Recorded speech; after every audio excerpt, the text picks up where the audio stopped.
ಎಲ್ರಿಗೂ ನಮಸ್ಕಾರ. Welcome to day 5. ಏನ್ ಗೊತ್ತಾ, ನಿಮ್ಮ ಪ್ರೊಫೆಷನಲ್ ಅಥವಾ ಪರ್ಸನಲ್ ಬದುಕಲ್ಲಿ ಯಾವ ವ್ಯಕ್ತಿ ಆದ್ರೂ ಉದ್ಧಾರ ಆಗ್ಬೇಕು, ಬದುಕಲ್ಲಿ ಬದಲಾಗಬೇಕು ಅಂತ ನೀವೇನಾದ್ರೂ ಪ್ರಯತ್ನ ಪಡ್ತಿದ್ರೆ, ಟ್ರಸ್ಟ್ ಮೀ 100% ಅದಾಗಲ್ಲ. ಬಿಕಾಸ್ ಆ ಒಂದು ಮನಸ್ಥಿತಿ ಅವರಲ್ಲಿ ಬರಬೇಕು. ಅದರ ಹೊರತು ಅದು ನಿಮಗೆ ನೋವನ್ನು ಮಾತ್ರ ತಂದ್ಕೊಡತ್ತೆ.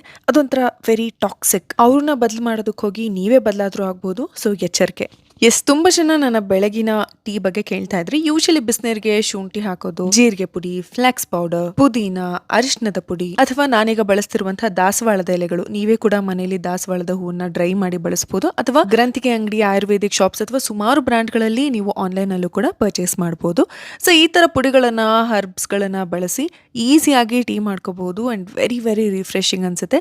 ಬಟ್ ಕೊನೆಯದಾಗಿ ಒಂದು ಕಾಲು ಭಾಗ ಅಥವಾ ಅರ್ಧ ನಿಂಬೆ ಹಣ್ಣನ್ನ ಹಿಂಡೋದನ್ನ ಮರಿಬೇಡಿ. ಅದು ಇಡೀ ದಿನ ನಿಮ್ಮನ್ನ ಚೈತನ್ಯದಿಂದ ಇಡೋದಕ್ಕೆ ಸಹಾಯ ಮಾಡುತ್ತೆ and it has lots of vitamin C. ಇನ್ನು ನೋಡಿದ್ರಲ್ಲ, ಇವತ್ತು ಮೊಳಕೆ ಕಾಳುಗಳನ್ನ ಬಳಸಿ ದೋಸೆ ಮಾಡಿದಾಯ್ತು. ಯೂಶಲಿ ನಾನು ಜೇನಿಗೆ ಸಪ್ರೇಟ್, ನನಗೆ ಸಪ್ರೇಟ್ ಮಾಡೋದಿಲ್ಲ. ನಾವು ಬಳಸೋದನ್ನೇ ಜೇನಿಗೂ ಕೂಡ ತಿನ್ನೋದಕ್ಕೆ ಕೊಡ್ತೀನಿ. ಸ್ವಲ್ಪ ವಿಭಿನ್ನವಾಗಿ ಏನಾದರೂ ಎಕ್ಸ್ಟ್ರಾ ಆ್ಯಡ್ ಮಾಡ್ಕೊಡ್ತೀನಿ ಅಷ್ಟೇ. ಸೊ ಈಗ ನೋಡಿ, ನಾನು ದೋಸೆ ಮಾಡ್ಕೊಡ್ತಿರೋದು ಕೂಡ ತುಂಬಾನೇ ಸಿಂಪಲ್.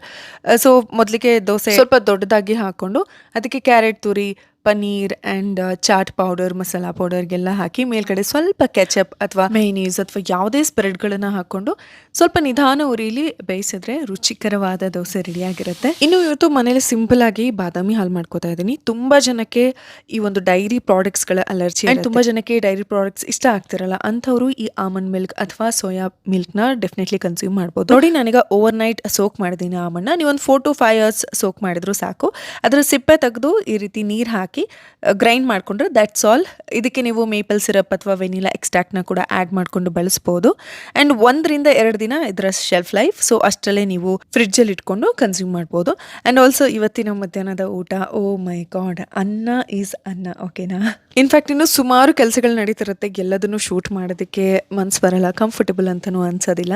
ಈವ್ನಿಂಗ್ ಇವತ್ತಿನ ಎಕ್ಸರ್ಸೈಸ್ ಸಾಕಷ್ಟು ಫ್ಲೆಕ್ಸಿಬಿಲಿಟಿ ಕಡೆ ಗಮನ ಹರಿಸ್ತೆ. ಇದ್ರ ಅನುಭವ ನಿಮ್ಗೂ ಆಗಿರುತ್ತೆ.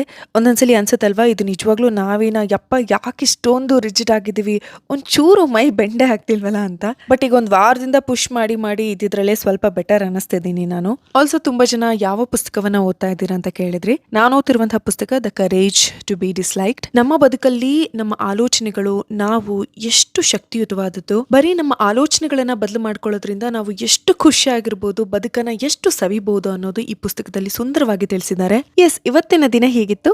ನಾಳೆ ಸಿಗ್ತೀನಿ.